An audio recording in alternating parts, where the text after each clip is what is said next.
Hi, I'm Marshall Brown. Welcome back to Water Matters. On this edition, we are delighted to welcome Dorian Dale, Director of Sustainability and Chief Recovery Officer for Suffolk County.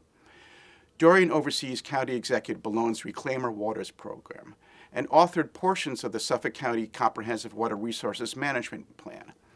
He is the project manager for the establishment of a countywide wastewater treatment district and also oversees the extended recovery and mitigation in the wake of Superstorm Sandy. Here now is Dorian Dale. Marshall, thanks for that introduction. You're too kind.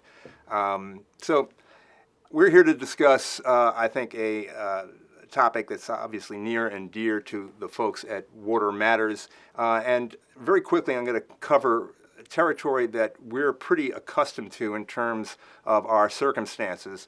But I like to say that just when you get tired of repeating yourself over and over and over again is the first time folks out there actually hear what you're saying. So the first thing that we need to know and understand is that we are living in a situation in which we have nitrogen bombs in our bays. To such a degree, as you can see if you look at this picture on the right-hand side, that is not Lake Erie, that's in fact Lake Ronkonkoma, and yes, that's one of our freshwater enclosures, but it's pretty typical of what we have been seeing now for the last couple of decades, but particularly intensively over the last decade in our surrounding surface waters. So the question is this in fact going to be Long Island's future? Are we going to see, more of our aquatic life being stressed, as you can see in the pictures here with a dolphin that's been beached at Gilgo Beach, with the increasing fish kills that we're seeing around the country and the county rather. And this one you're seeing over here is at Morning House Creek in the Peconic. So what in fact is contributing to this nitrogen loading, this culprit that we've now identified as public water enemy number one? Well, the preponderance of the contribution comes from the salient fact that we in Suffolk County are 74% on cesspools and septic tanks, which do not effectively treat for either nitrogen or other contaminants for that matter.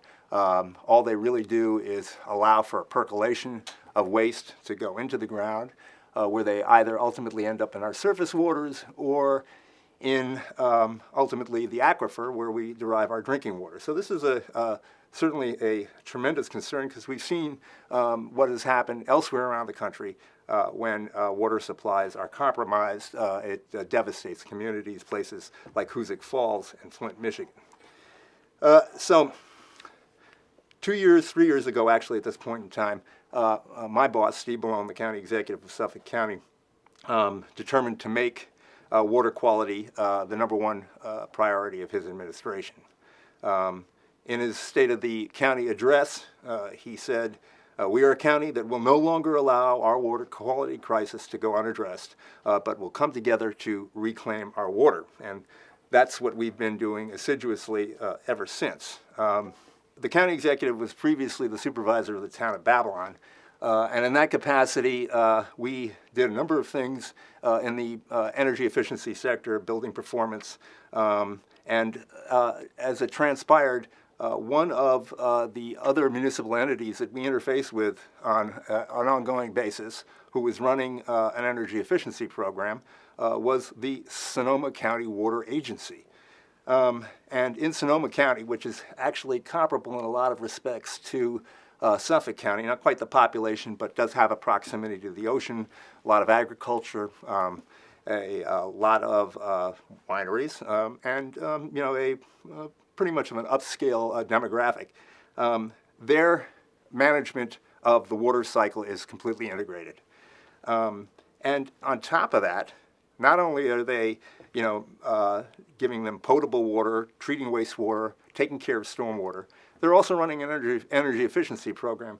And it just was immediately striking, coming to the county level, that the Suffolk County Water Authority, which is our principal source of drinking water, is a completely standalone entity. In effect, we have balkanized our water system, and it really makes us an outlier as it compares certainly to other municipalities in the immediate metro region, like New York City, and it really is not particularly effective. If you're delivering a product, drinking water, and it's immediately compromised, but you're taking absolutely no role in the remediation of how that product has been used, well, it really leaves you standing on the sideline without really being integral to a role that you should be assuming. So that really was our departure point when we came to the county. We felt that we needed to address the balkanization of the water cycle.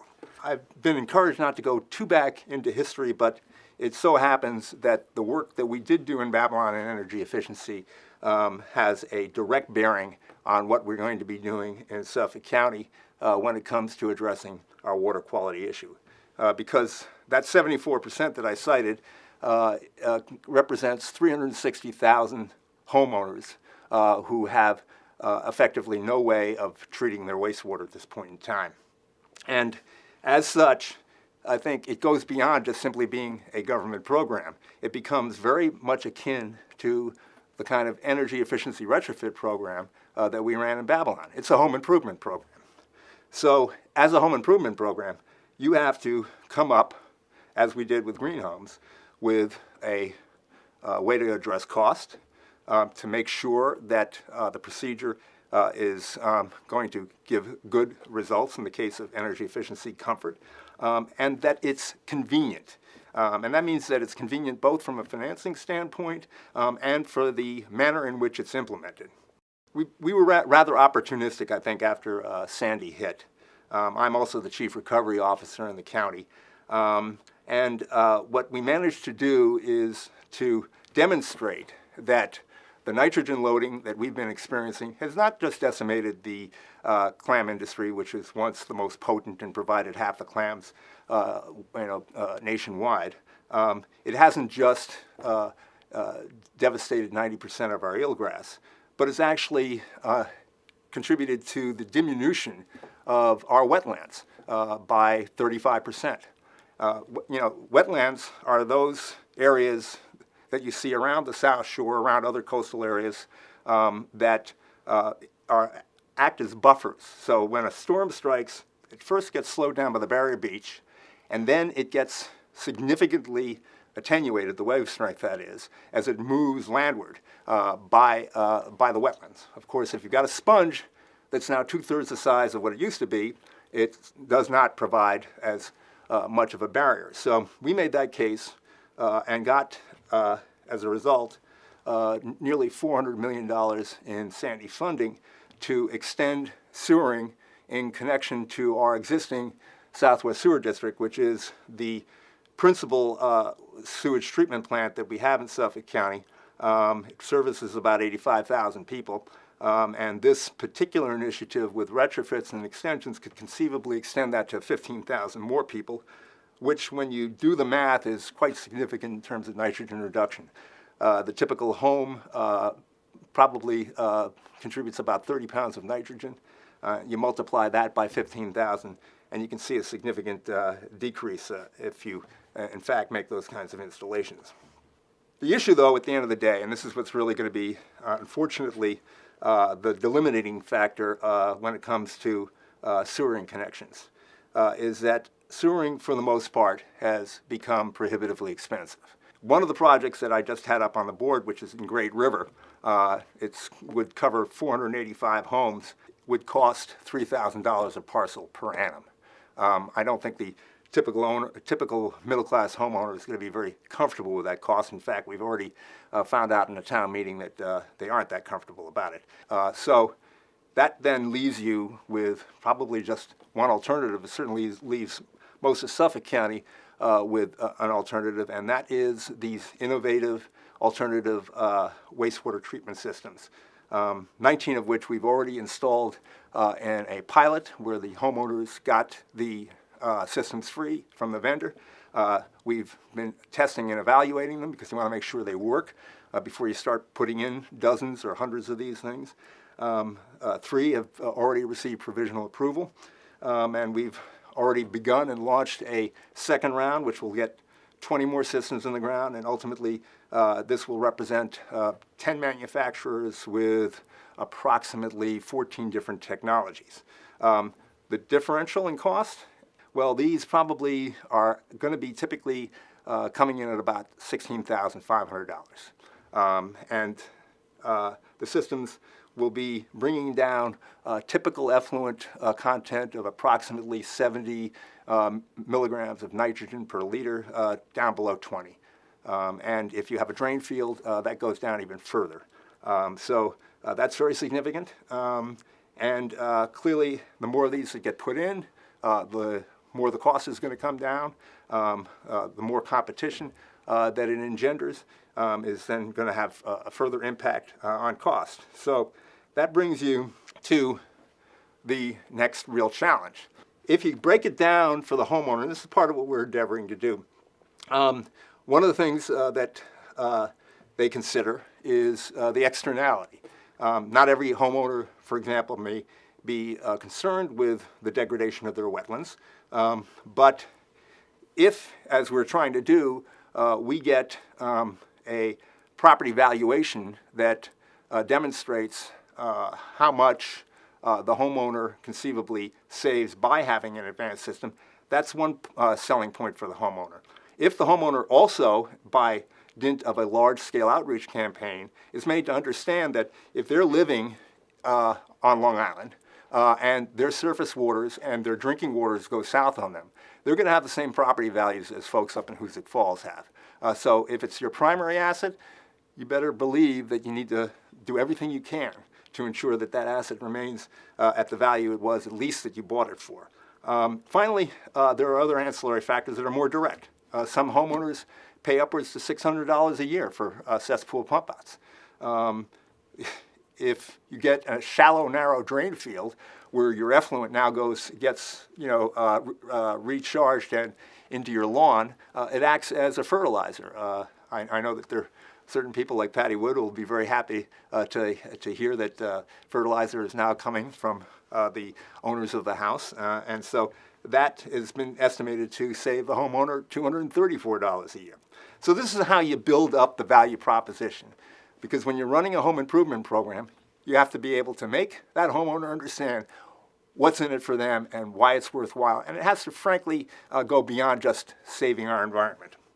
It's clear that you need a dedicated funding mechanism to help homeowners really go from what would normally be for them a $6,000 investment for a traditional septic tank to what we're now seeing in these advanced alternative systems at $16,000. So how do you make up that delta, that $10,000 delta?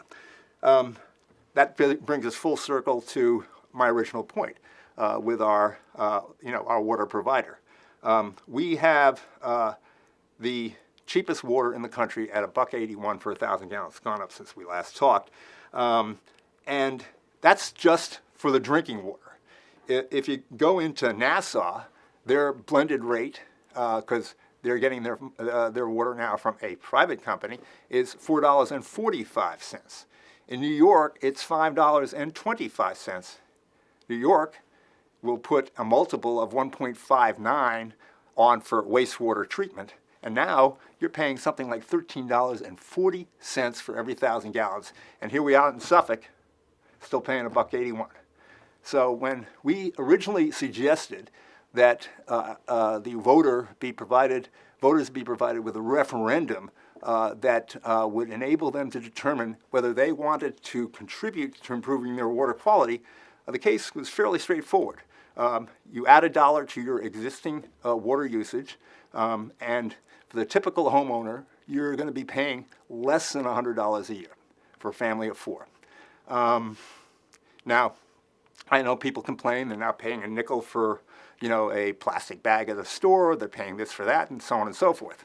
But clearly, central to our quality of life, and frankly, the value of our property is the quality of our water. So it would strike me, and it certainly has been borne out, that the vast majority of Suffolk residents would be in favor of expending that nominal amount.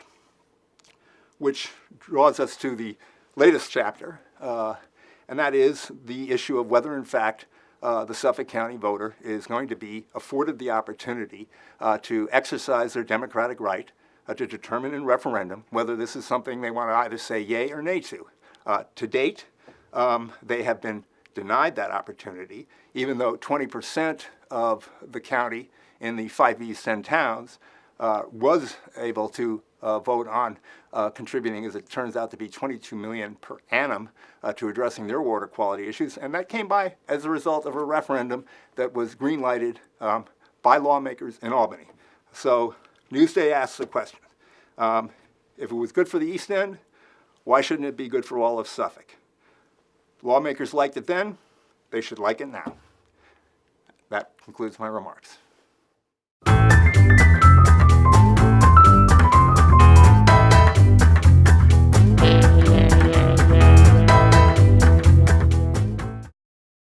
If you get sick, your doctor may give you medicine, and you might have some left over when you get better.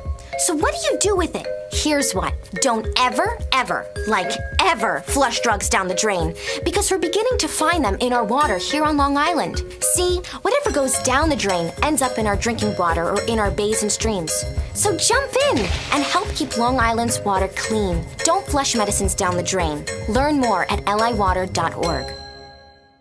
Everyone wants a nice-looking lawn, and everyone wants clean water to drink and safe water for swimming, boating, and fishing. But chemical pesticides and high-nitrogen fertilizers are contaminating our drinking water and contributing to fish kills and algal blooms in our bays, rivers, and streams. The good news is you can have a great-looking lawn without those harmful products.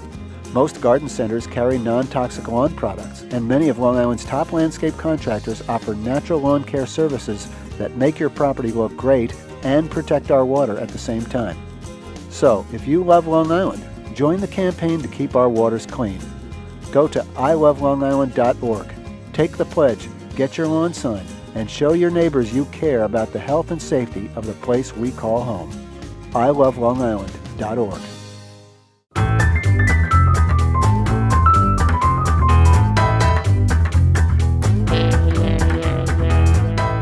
Welcome back to Water Matters. Dorian, thanks for coming. That was a great presentation, very informative. Obviously, we have a lot of ground to cover right now. I want to get to that pie chart that you had in your presentation, which showed that 69% of the nitrogen is coming from septic tanks, and it was 1% agriculture, 1% golf courses, and 7% lawn fertilizers. It seems that while in the aggregate that's true, I think we really need to also look at, particular creeks, streams, ponds, where those numbers would be vastly different, because I don't want to have everyone say it's the septic tanks and then have us sit there for years, really not waiting for that to happen while all these other contributing things could be dealt with.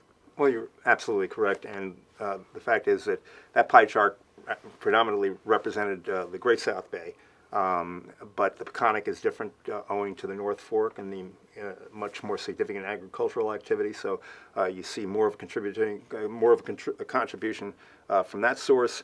I think the other sliver that may have gotten lost was 7% is attributable to fertilizer. Mm-hmm. And if I were the king of Suffolk County, I would do as they did in Tampa and order that no nitrogen fertilizer they use down there be used up here. Now, I'm apprised of the fact that different soils and so on and so forth, but I think that what happens in these kinds of circumstances, particularly with source points of nitrogen, is by really requiring the market to respond. The vendors in the private sector are sufficiently equipped to do that. I think we've seen it in Florida. I think we would see it up here as well. Mm-hmm. Well, one would hope, but on the other hand, no one's interested in taking any of their products off the shelves.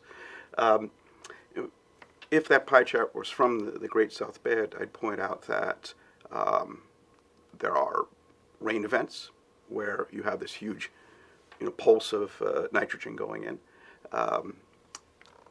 we can't put fertilizer on our lawns for half the year as it stands. So Well, in theory.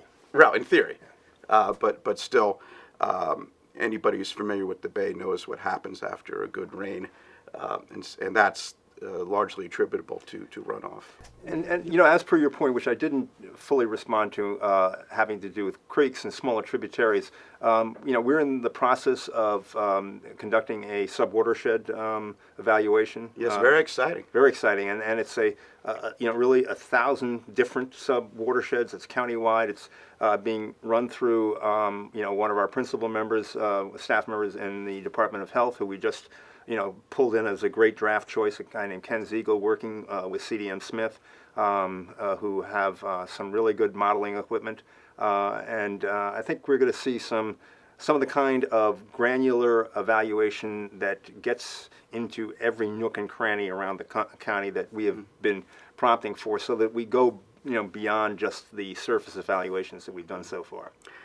I heard that there was a map out there of these sub-watersheds, and it's beautiful. It's all you know, color coded, and then people could really see when you say there's you know, 1,000 sub-watersheds on Long Island. First of all, people say, well, what does that mean, or you know, where are they? But then, if you had a map overlay on the web which showed exactly where the sub-watersheds were, where someone's home is in relation to them, I think that would be very powerful as far as getting that message across. Well, that's a great idea, and you know, we're getting our website, dedicated website, up and running. And it strikes me, Marshall, with your expertise, that when it comes time to actually bring to bear the kind of technology that actually gives that kind of, you know, visual representation, we're going to call you in. Well, thanks. You know, we're doing something in your old stamping grounds in Babylon, launching the Creek Defender program. There's 31 rivers and creeks flowing into the Great South Bay, and we all need to understand, to your point about the sub-watersheds, that whatever we put on our lawns ends up one way or the other in our drinking water or in our creeks, rivers, and bays. So I'm thinking going deep in one place could be an effective strategy by which to inform people in general in Suffolk County as to you know, what the stakes are. I mean, there was a reason that you were successful with Steve Ballone in Babylon in doing your you know, your cutting edge work there. Well, look, you know, I'm involved with the STEM Hub program out of Brookhaven. And that really has been drawing on lots of science teachers around the county. They have with a guy, Mel Morris, who's running this program. You probably know him. You know, Adopt a River program, and it sounds very much akin to what you're doing. And what that means is that you get the high school students, and in some case college students who are looking for credit, into, you know, do that boots on the ground, or waders on the ground in this case, and you know, it really begins to expand the awareness. But I will strike one cautionary note. It's, I think, and we've seen it in our energy efficiency work. Get the kids all excited. They run projects.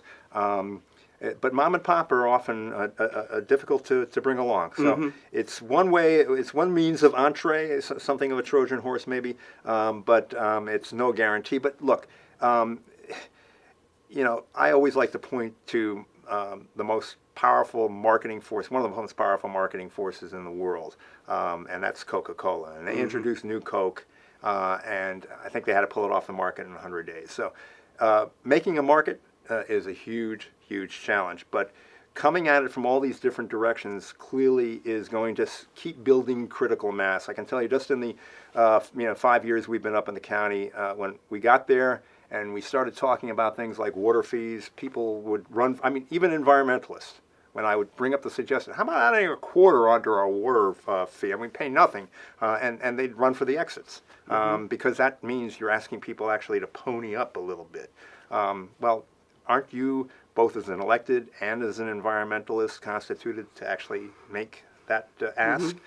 So now it's happening. People are stepping up, and a lot of people want ownership of this, and that's great. The more people, who interject themselves and want to take credit for stuff, we're totally down with that. But yet we have the Long Island delegation in Albany, and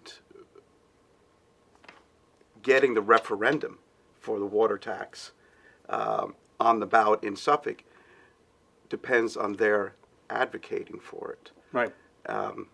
Why are they not doing that? Well, look, according to news reports, a staffer for a principal lawmaker, well positioned, the immediate response was DOA. This is DOA. Well, that just tells me you're giving me a reflexive response. I get it in terms of the fact that taxes and fees are four-letter words in this day and age, so it becomes something of an ideological response. But at some juncture, and this is another qualification I need to make. Back in Babylon, when we were doing energy efficiency work, we got a tremendous amount of support from our local assemblyman, who was a Democrat, Sweeney, and our local Republican Senator, Owen Johnson. Because at that point in time, the concern for the environment hadn't become a partisan issue. So really, an aspect of it that fortunately is less pronounced on Long Island is the partisan component to getting behind environmental issues. Now, there are senators in Suffolk who are, understanding of this, and I think that when some of the others who don't demonstrate that depth of understanding, begin to feel more of the critical mass that's building, you'll see them responding. Because the arc of water quality is bending in the direction of doing something about it. I don't really see this fundamentally, though, as an environmental issue. I see it as an economic issue. There's a cost to doing nothing. If we do nothing, all the science tells us that our fisheries, our shell fisheries, and our marshes are gone by 2030. And what happens to the hundreds of billions of dollars of real estate on Long Island? What happens to the value of living here when our waters are dead? And so you can make it about the environment, but it's really about sustaining Long Island. I think you're absolutely correct. There's no question. Go look at the housing values in Hoosick Falls or Love Canal, for that matter, and that makes your case. No question. Mm-hmm. Are there economic studies out there that would support this in terms of house valuation? Well, you mentioned those two places. That's there are numbers to show what happened when it was discovered that the waters beneath these homes was that polluted. Right. Well, there's a national appraisal company. I probably shouldn't mention the name lest I sound like I'm shilling for them, but we have been in touch with them and asked them to go to Maryland and Rhode Island, where thousands of these systems have been put in place, and do an evaluation of what kind of impact the addition of these advanced alternative wastewater treatment systems have on property value. The other aspects to valuation are a little more daunting to really, get your arms around. Earlier we were having a conversation where some of the contaminants that are very pronounced here on Long Island, like dioxin, were being considered, and when people start getting higher incidence of cancer, and that contributes significant health costs, how do you take those externalities and package them in a way that the individual homeowner understands it in terms of their circumscribed world? That's a challenge. So when we were doing carbon reduction, it was something that paid for itself, and the homeowner understood that because their utility bill went down by the same amount that their monthly cost for the improvements was. Nitrogen doesn't have that value at this point in time. We're hoping, and we're seeing research coming out that conceivably, they're talking about using urea for battery storage, for example. So these are all speculative, however, at this juncture, and we need to make the case in really today, as opposed to tomorrow. Well, we have a couple of places to go with that. One is the value of our shell fisheries. I mean, the Great South Bay could again have a $500 million shellfish industry if only we invested in 21st century wastewater technology infrastructure along the shores. That would certainly help to bootstrap that. But there's Mauritius Bay, there's Shinnecock Bay, there's Peconic Bay, there's Oyster Bay, there's Hempstead Bay, Manhasset Bay, all these different bays that are, if you think of it, the most valuable resource of that community. And to have them be shadows of what they once were, I mean, and not to address the problems that led to that, just seems, it's economic incompetence, not to, pay the money necessary to fix these bays.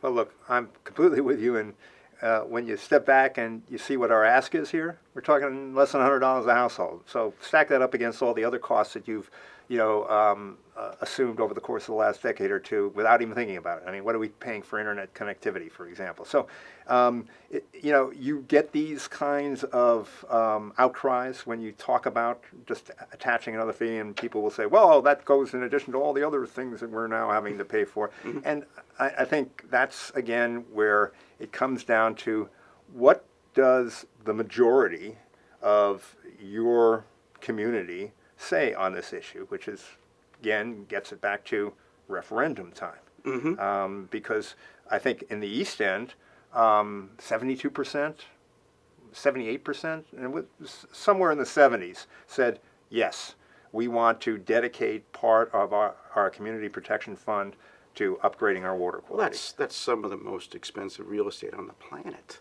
Right.